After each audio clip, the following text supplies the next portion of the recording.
Au début du film, nous observons un avion qui traverse un front de tempête.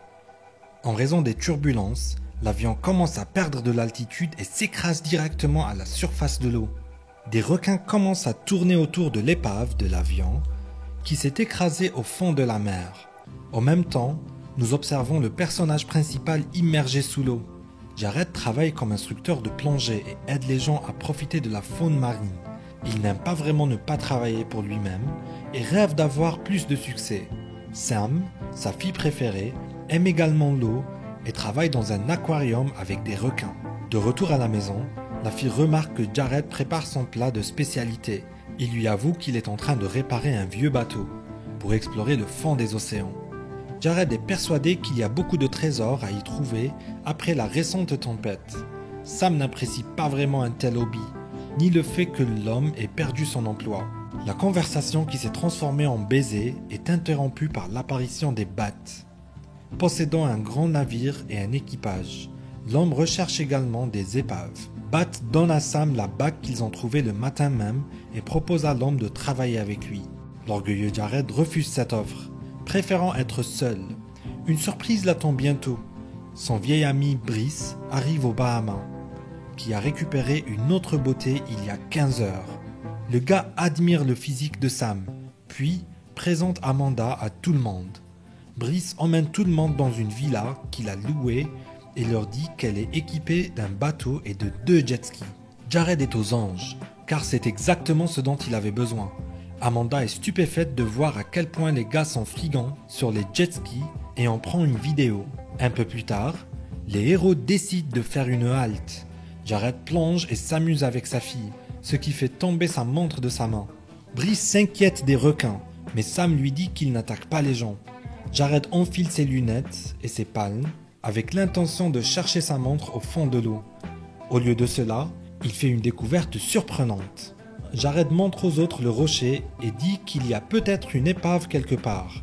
L'homme demande à Brice et aux autres de mettre leurs palmes et de continuer leurs recherches. Au début, Sam et Amanda ne trouvent que des parties rouillées du bateau. Jared brise le sable et n'en croit pas ses yeux. Il a devant lui une dague en or. Il poursuit ses recherches et, lors d'une autre baignade, il découvre un avion coulé. Jared appelle les autres et commence à explorer le navire. Lorsqu'Amanda voit le pilote privé de vie, elle prend peur et remonte à la surface. Jared découvre une étrange cargaison dans la soute, de nombreux paquets de poudre illicite. Brice considère cette découverte comme une bonne chose, car il y a beaucoup d'argent à gagner avec de telles marchandises. Cependant, Jared et sa copine s'y opposent, car c'est contraire à la loi. Sam prend le paquet à Amanda et le donne à Jared, qui verse le contenu dans la mer et s'apprête à partir à la nage. Tout le monde se rend à la villa de Brice.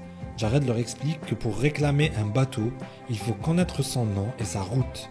S'il signale l'avion, les gardes-côtes vont tout boucler et ils ne pourront pas s'approcher du bateau. Sam pense toujours qu'ils doivent signaler l'avion tout de suite. Jared lui demande d'attendre, car cette occasion est très rare. Pour le bien de son amant, la jeune fille accepte. Jared dit qu'ils auront besoin de matériel pour chercher l'épave. Le lendemain, avec Brice, le héros se rend à un endroit où ils peuvent louer un bateau. Mais au dernier moment, il s'avère que le compagnon de Jared est fauché et qu'il ne pourra pas débourser 30 000 €. L'homme est très fâché d'avoir perdu son temps. Leurs manœuvres sont rapportées par un homme au téléphone. Après le déjeuner, Jared et son équipe, avec tout le matériel dont ils disposent, partent à la recherche du navire. Il parvient à retrouver une partie de la chaîne d'ancre ainsi que d'autres objets de valeur. Amanda s'éloigne secrètement des autres et nage en direction de l'avion, malgré la demande de Jared de ne pas s'en approcher. L'homme se rend compte qu'il manque d'oxygène et retourne au bateau. Sans remarquer Amanda, Jared prend la bouteille d'oxygène et nage vers l'avion. La fille ment en disant qu'elle a accidentellement nagé et qu'elle s'est réfugiée dans l'avion pour éviter de suffoquer. Jared ne la croit pas, mais ne dit rien. De retour chez lui, il examine des objets qu'il a trouvés. Grâce aux armes et à la corne d'argent, l'homme comprend que le bateau a été utilisé par un célèbre pirate. Avec Sam, Jared devine qu'ils ont découvert un navire appelé Zéphyr. Il s'agit du navire d'un célèbre pirate qui a été capturé par un autre pirate.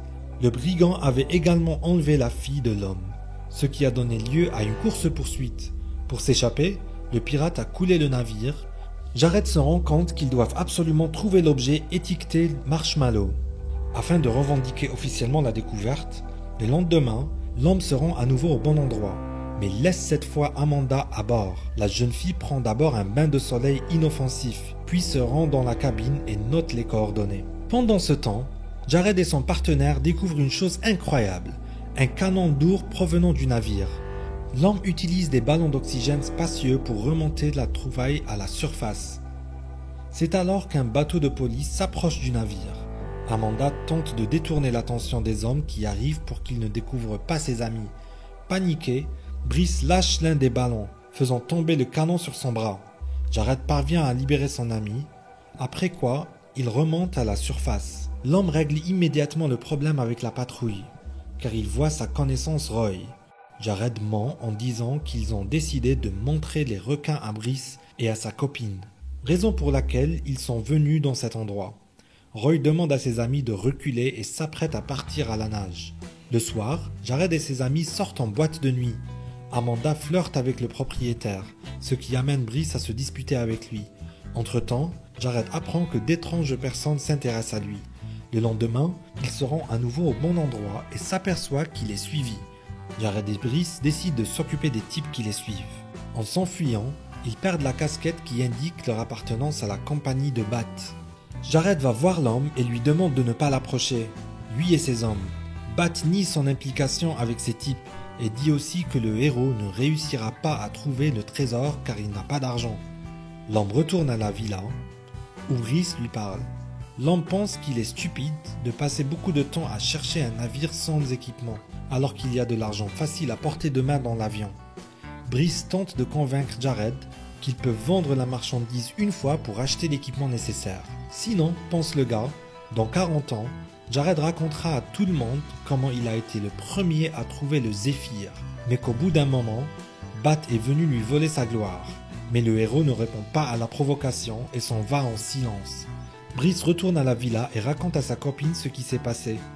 Le soir, le gars se rend en compagnie d'Amanda à l'avion qui a sombré. Pendant ce temps, l'homme s'allonge dans son lit, essayant de s'endormir enfin. Le lendemain, Amanda vient voir le propriétaire du club et lui propose de lui acheter de la poudre. Jared reçoit un appel d'un ami qui lui demande de se rendre à un endroit pour une réunion. Un homme arrive au yacht de Reis, pour qui le propriétaire du club travaille également.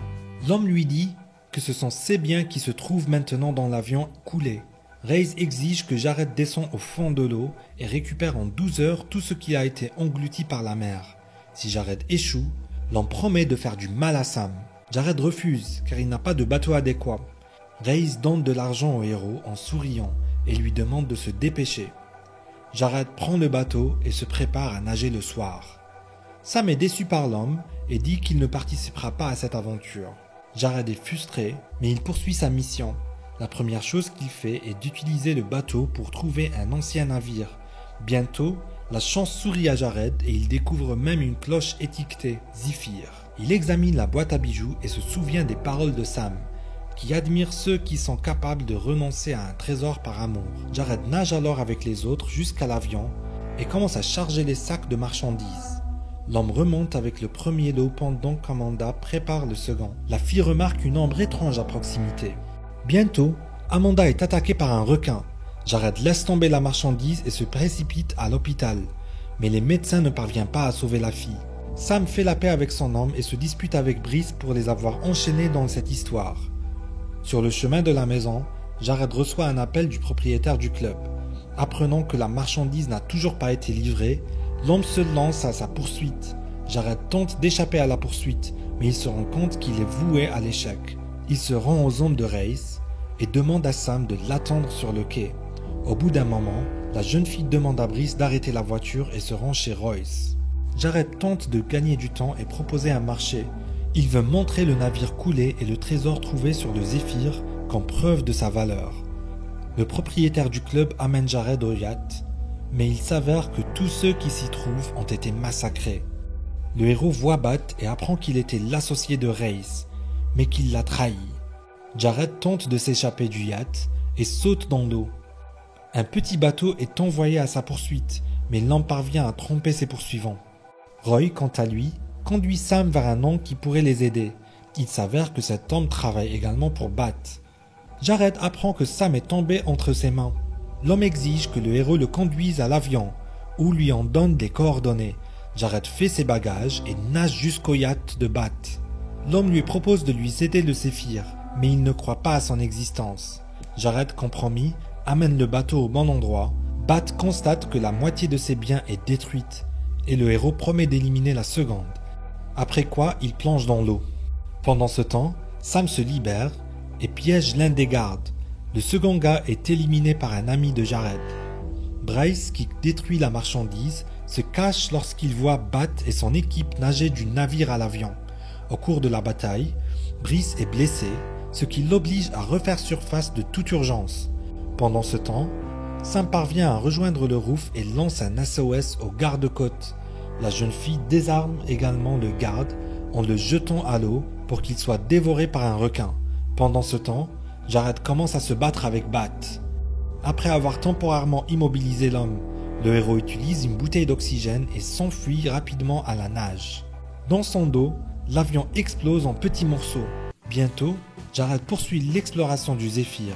Le canon qu'il tente de remonter se renverse et Brice remarque une étrange lueur dans l'eau.